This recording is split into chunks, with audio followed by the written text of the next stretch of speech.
What you're about to discover will shatter everything you thought you knew about ancient warfare. We're not talking about crude rafts or simple fishing boats. These were sophisticated fighting machines, bronze-reinforced warships capable of coordinated fleet maneuvers across hundreds of miles of open sea. Their battles were so fierce, so decisive, that they shaped the destiny of 3 continents. Yet somehow, incredibly, these epic confrontations vanished from history books, buried beneath 3,000 years of sand and silence. The evidence has been hiding in plain sight, carved into temple walls, pressed into clay tablets, scattered across the seafloor in bronze fragments that archaeologists are only now beginning to understand. What they reveal is staggering. The battles of Alashiya weren't just skirmishes between primitive tribes. They were among the first true naval wars in recorded history, featuring tactics so advanced that they wouldn't look out of place in a modern military manual. But here's what makes this discovery absolutely mind-blowing. These battles didn't happen in some forgotten corner of the world.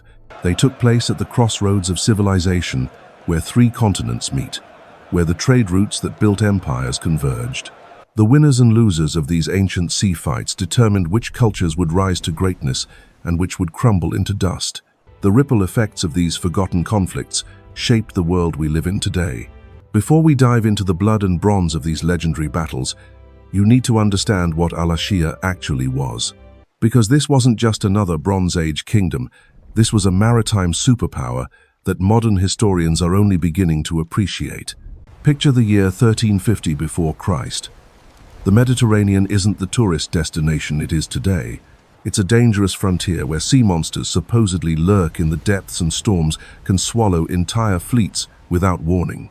Yet across these treacherous waters, merchants and warriors alike speak of a legendary island kingdom called Alashiya. Its very name carries weight in the courts of pharaohs and the palaces of Hittite kings. The kingdom controlled Cyprus, that crucial island positioned like a cork in a bottle at the eastern end of the Mediterranean. But Alashiya was far more than just a geographical accident. It was the beating heart of Bronze Age commerce, the place where tin from distant Britain met copper from local mines to create the bronze that gave an entire age its name. Without Alashiya's metallurgical expertise, the great civilizations of Egypt, Mesopotamia, and Anatolia would have ground to a halt. Archaeological evidence paints a picture of staggering wealth and sophistication. At Enkomi, the capital city that archaeologists believe was Alashiya's crown jewel, excavations have uncovered something extraordinary. Massive copper ingots shaped like oxides, each weighing 75 pounds, stacked in warehouses like ancient Fort Knox. Bronze figurines of gods standing triumphantly on miniature versions of these same ingots. Workshop after workshop, filled with the tools and raw materials of an industrial revolution that happened 3 millennia before the one we learned about in school. But what truly sets Alashiya apart from other Bronze Age kingdoms is revealed in diplomatic correspondence that survived in the Egyptian archives. These aren't messages from a vassal state begging for protection. They're negotiations between equals. The king of Alashiya addresses the Pharaoh of Egypt as his brother, a term reserved only for the most powerful rulers of the ancient world. In one letter, the Alashiyan king casually mentions sending 500 talents of copper to Egypt. That's over 12 tons of metal, more than many entire kingdoms could produce in a year. The letters reveal something else crucial. Alashiya wasn't just rich, it was diplomatically savvy, playing the great powers against each other while maintaining its independence through a combination of economic leverage and military strength. When the pharaoh requested more copper, Alashiya's king would politely explain why the shipment was delayed, then ask for silver and ivory in return. When Hittite armies threatened from the north, Alashiyan diplomats would remind everyone how much the Mediterranean trade routes depended on their cooperation. This diplomatic dance worked for centuries. Alashiya grew rich and powerful while empires rose and fell around it. Its ships carried more than just copper and tin. They transported ideas, technologies, and cultural innovations across the known world. Alashiyan merchants could be found in Egyptian ports, Mesopotamian markets, and Aegean harbors.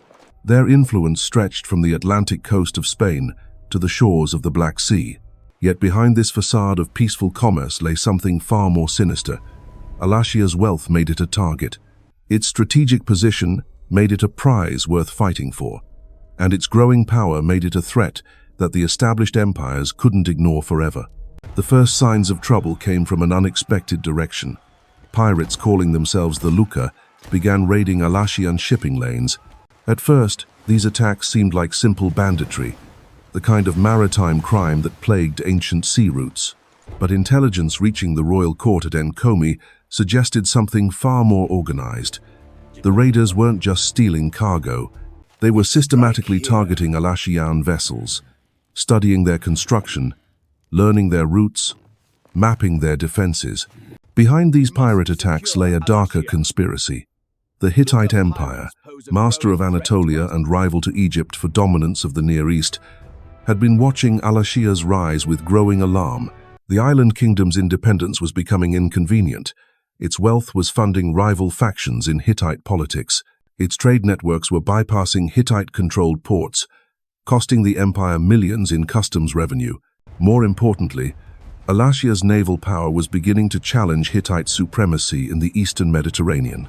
Intelligence reports spoke of new shipyards under construction along the Cypriot coast, of bronze smiths working day and night to produce weapons and armor for an expanding fleet, of foreign advisors arriving to train Alashiyan crews in advanced naval tactics. The Hittite Great King, Tudhaliya IV, faced a strategic dilemma that would be familiar to military planners throughout history: allow a potential rival to continue growing stronger, or strike while victory was still achievable. The decision, when it finally came, would unleash a series of naval battles unlike anything the ancient world had ever witnessed. But the Hittites weren't the only ones watching Alashiya's rise with concern. Across the Mediterranean, in the palaces of Mycenaean Greece and the courts of Egyptian nobles, similar conversations were taking place. The balance of power that had maintained relative peace for generations was shifting. Alashiya's fleets were becoming too powerful, its influence too widespread, its independence too threatening to the established order. What happened next would determine not just the fate of one island kingdom, but the future of civilization itself. The stage was set for the first great naval wars in recorded history. Bronze Age superpowers were about to clash in battles so fierce that the very sea would burn. The bronze foundries of Enkomi worked through the night, their fires casting dancing shadows across the harbor where Alashiya's war fleet lay anchored. Shipwrights hammered bronze plates onto wooden hulls while weaponsmiths forged the long-hafted spears that would bristle from every deck. The king's admirals knew what was coming. Hittite spies had been spotted in the markets, asking too many questions about ship construction and harbor defenses. Foreign merchants reported unusual military activity along the Anatolian coast. The great storm was gathering, and Alashiya would meet it with bronze and fire. The warships themselves were marvels of Bronze Age engineering that would have impressed naval architects 2 millennia later. Unlike the merchant vessels that carried copper ingots to distant ports, these fighting ships were built for one purpose only: speed and destruction. Their bronze-reinforced rams could punch through enemy hulls like daggers through leather. Their decks bristled with archers and marines armed with weapons that gleamed like captured sunlight. Each vessel carried a crew of 50 to 80 warriors, men trained from childhood in the deadly art of naval combat. They knew how to coordinate rowing patterns that could turn a heavy warship on its axis in seconds. They understood the precise angle needed to drive a ram home without getting their own ship trapped in the wreckage. Most importantly, they had mastered the use of fire as a weapon, carrying clay pots filled with burning pitch that could turn an enemy vessel into a floating funeral pyre.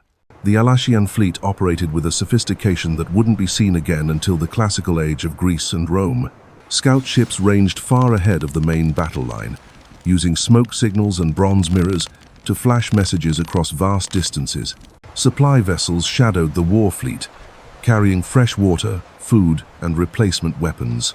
Specialized fire ships, loaded with combustible materials, waited to be unleashed against enemy formations at the crucial moment. But technology alone wouldn't determine the outcome of the coming battles. The real advantage lay in experience. Alashiyan crews had been fighting pirates and protecting trade routes for generations. They knew every current, every wind pattern, every hidden reef in the eastern Mediterranean. Their captains had learned their craft not in peaceful exercises, but in brutal encounters with sea raiders who showed no mercy to the defeated. This expertise would be tested against an enemy unlike any they had faced before. The Hittite Empire wasn't some collection of disorganized pirates. It was a military machine that had conquered half of Anatolia through superior discipline, advanced metallurgy, and ruthless efficiency. When Hittite forces decided to move against Alashiya, they would bring tactics refined through centuries of warfare against Egypt, Assyria, and a dozen other powerful enemies. The first Hittite expedition launched in the spring of 1275 before Christ. Intelligence reached Enkomi just days before the enemy fleet appeared on the horizon. 70 ships, each packed with elite troops and commanded by officers who had never known defeat. At their head sailed the flagship of Prince Arnuwanda, son of the great king and heir to the Hittite throne. This wasn't just a military expedition. It was a royal crusade to crush Alashiyan independence once and for all. The battle that followed would be remembered as the Clash of Bronze Rams. Alashiyan scouts had tracked the Hittite fleet for 2 days, watching their formations, studying their tactics, waiting for the perfect moment to strike. When the enemy ships rounded the headland protecting Enkomi's harbor, they found not a cowering merchant port, but a bronze wall of war galleys stretched across their path. What happened next defied every expectation both sides had about naval combat. Instead of the chaotic melee that usually characterized ancient sea battles, the two fleets engaged in a deadly dance of precision and timing. Alashiyan captains used their superior knowledge of local waters to force the Hittites into shallow areas where their heavier ships couldn't maneuver effectively. Hittite commanders responded with disciplined formations that had never failed them on land, only to discover that the sea followed different rules. The bronze rams that both sides had counted on as decisive weapons proved less effective than anyone anticipated. Ships built to withstand ramming attacks absorbed tremendous punishment before finally succumbing. Crews learned to turn aside at the last moment, deflecting killing blows and counter-attacking while their enemies struggled to extract themselves from failed ramming attempts. The real carnage came from archers firing down into crowded decks and marines boarding disabled vessels with swords and axes. Fire changed everything. The Alashiyans had spent years perfecting incendiary weapons that could turn seawater itself into a weapon.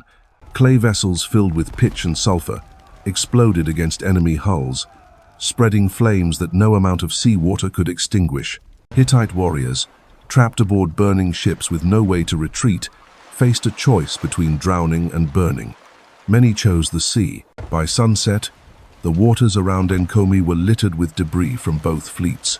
Broken oars floated alongside bronze weapons and the bodies of warriors from two great civilizations. The Hittites had been repelled, but at enormous cost.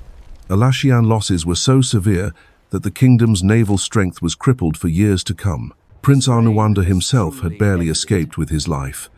His flagship a smoking wreck on the beach, where it had been driven by desperate survivors. Yet this was only the beginning. The defeat at Enkomi had humiliated the Hittite Empire in the eyes of the ancient world. Vassal states began questioning their loyalty. Trade partners started negotiating with Alashiya instead of Hittite-controlled ports. Most dangerously, Egypt began making overtures to the island kingdom, sensing an opportunity to gain a powerful ally against their northern rivals. The Hittite response was swift and merciless. Within months of the first defeat, shipyards throughout Anatolia were working around the clock to construct a new fleet. This time there would be no mistakes. The second expedition would be led by the great king himself, and it would not return until Alashiya lay in ruins. Meanwhile, in the workshops of Enkomi, Alashiyan craftsmen worked frantically to repair their shattered fleet. New tactics were developed, incorporating lessons learned in blood during the first battle. Coastal fortifications were strengthened. Alliances were forged with other maritime powers who feared Hittite expansion into their own territories. The island kingdom prepared for a siege that would test every aspect of their naval supremacy. The stage was set for an even greater confrontation, one that would determine not just the fate of Alashiya, but the future of naval warfare itself. The second Hittite armada that assembled in the harbors of Anatolia dwarfed anything the ancient world had ever witnessed. Great King Tudaliya IV had learned from his son's defeat, and this time he was taking no chances. Over 100 warships stretched across the horizon, their bronze-reinforced hulls gleaming like scales on some primordial sea beast. These weren't just ships, they were floating fortresses, packed with the finest warriors the empire could muster. But numbers alone wouldn't guarantee victory. The Hittites had spent months analyzing every detail of the first battle, interrogating survivors, studying captured Alashiyan weapons, even hiring foreign naval experts to advise their commanders. What they discovered changed everything they thought they knew about fighting at sea. The secret lay in coordination. While land battles could be won through individual heroics and superior weapons, naval combat demanded something far more sophisticated. Ships had to move as one organism, their crews breathing in perfect unison, their captains thinking with a single mind. The Alashiyans had mastered this art through generations of practice. The Hittites would have to learn it in a matter of months. Training began immediately. In sheltered bays along the Anatolian coast, Hittite crews practiced maneuvers that would have seemed impossible just years earlier. Ships learned to wheel in formation like cavalry units, to concentrate their attack on single targets, to disengage and regroup when battles turned against them. Most importantly, they developed new tactics for dealing with Alashiyan fire weapons. The solution was both elegant and brutal. Instead of trying to avoid the incendiary attacks, Hittite ships would charge straight through them. Bronze shields mounted on their prows would deflect most of the burning pitch, while deck crews armed with buckets of sand would smother any flames that took hold. The key was speed and momentum. Get close enough, fast enough, and even the most devastating fire weapons became useless. Meanwhile, Alashiyan intelligence networks were reporting disturbing developments across the eastern Mediterranean. The Hittite fleet wasn't the only threat gathering on the horizon. Mysterious ships flying unknown banners had been spotted throughout the Aegean, their crews speaking languages no one recognized.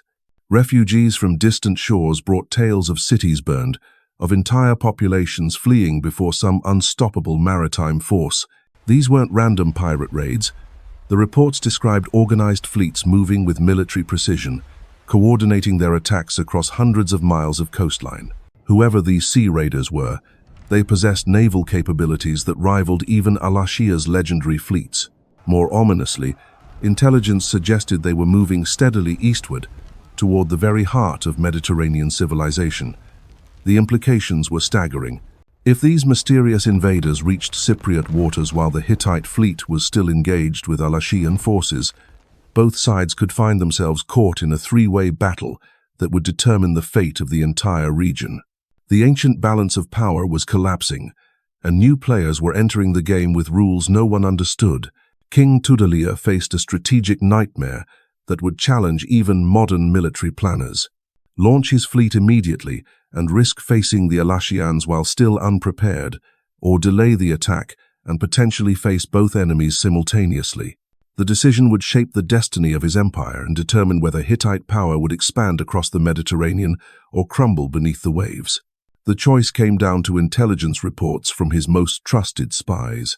The mysterious sea raiders were still months away from Cypriot waters, but Alashiyan naval strength was recovering faster than anyone had anticipated. New ships were sliding down the ways at Enkomi almost weekly, while foreign advisors continued arriving to train their crews in advanced combat techniques. Every day of delay made the coming battle more difficult. On a cold morning in early spring, 1268 before Christ, the order finally came. Signal fires blazed from hilltop to hilltop across Anatolia as the greatest fleet in Hittite history prepared to sail. This time, there would be no mercy, no negotiation, no opportunity for Alashiya to recover from defeat. The island kingdom would be crushed so thoroughly that its very memory would be erased from history. The Alashiyan response revealed just how much their naval capabilities had evolved since the first battle. Instead of waiting passively for the enemy to arrive, their fleets launched preemptive strikes against Hittite supply lines. Fast raiders appeared off the Anatolian coast like ghosts, striking at dawn and vanishing before defenders could respond. Merchant vessels carrying food and weapons to the Hittite fleet found themselves under attack by bronze-hulled warships that seemed to materialize from empty seas.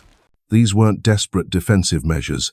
They were the opening moves in a sophisticated naval strategy that would have impressed admirals 2 millennia later. Alashiyan commanders understood that they couldn't match Hittite numbers in a direct confrontation. Instead, they would use mobility and superior seamanship to fragment the enemy fleet, forcing them to fight a dozen small battles instead of one decisive engagement. The tactic worked brilliantly at first. Hittite supply convoys began requiring massive escorts that drained combat strength from the main fleet. Morale plummeted as crews went on half rations, while their enemies seemed to strike at will. Worst of all, the delays were eating into the campaign season, bringing the mysterious sea raiders ever closer to the theater of operations.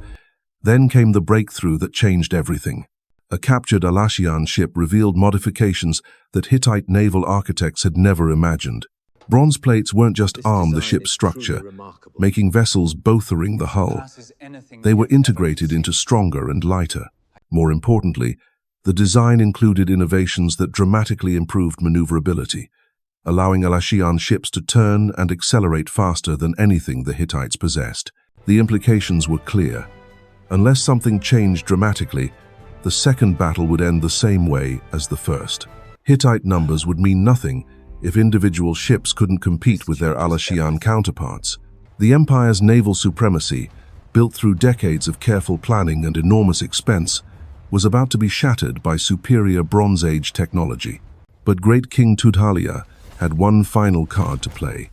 Deep in the archives of the Hittite capital lay tablets describing naval tactics used by the empire's earliest enemies.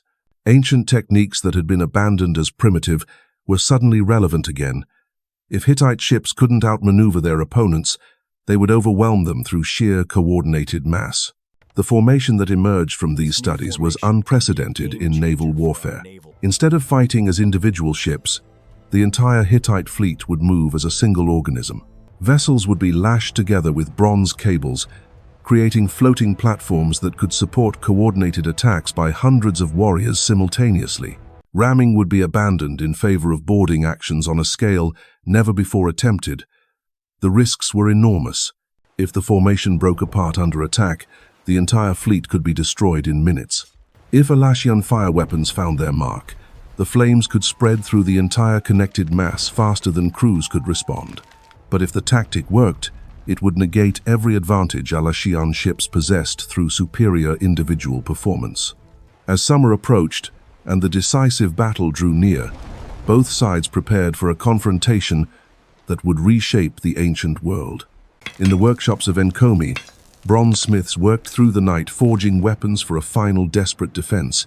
Along the Anatolian coast, Hittite crews practiced formations that would either secure their empire's dominance or destroy their fleet entirely.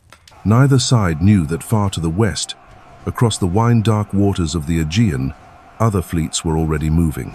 The mysterious sea raiders that intelligence reports had tracked for months were no longer distant threats.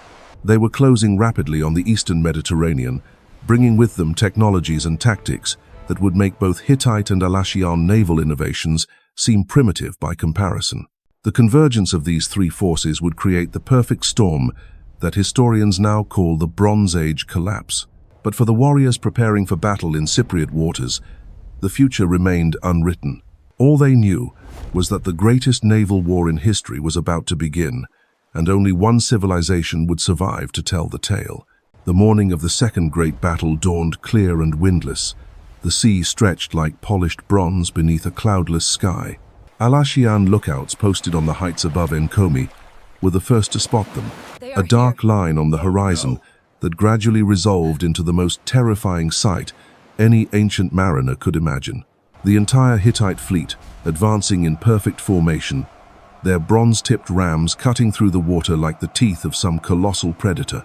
What followed would be remembered as the Battle of the Bronze Sea, a confrontation so violent that the very waters seemed to boil with blood and fire. The echoes of that final battle still ripple through time, though most have forgotten how to hear them. When the smoke cleared over those blood-darkened waters, more than ships had been lost. An entire way of life, a Bronze Age maritime civilization that had ruled the Mediterranean for centuries, vanished beneath the waves. The Hittite victory was complete, but it would prove hollow. Within decades, their own empire would crumble as those mysterious sea raiders finally arrived, sweeping away the last remnants of Bronze Age naval power. Today, marine archaeologists diving off the coast of Cyprus occasionally find traces of what once was. Bronze spear points embedded in ancient wood, fragments of hull plating that still bear the scorch marks of weapons that turned seawater into flame. Clay tablets pressed with the final desperate messages of a kingdom facing annihilation. These scattered remnants are all that survive of fleets that once made pharaohs tremble. But perhaps that's fitting. The greatest naval powers in history often leave the smallest traces. Their victories were written in wind and wave, their defeats swallowed by depths that keep their secrets well. The lost fleets of Alashiya remind us that even the mightiest civilizations are only temporary tenants on this ancient sea. Their bronze-hulled warships may be gone, but the courage of those who sailed them into impossible battles still echoes in every wave that breaks against the shores of Cyprus. The next time you see the Mediterranean stretching endlessly toward the horizon, remember that beneath those peaceful waters lie the bones of warriors who fought for empires whose very names have been erased from memory. Their battles shaped our world in ways we're only beginning to understand.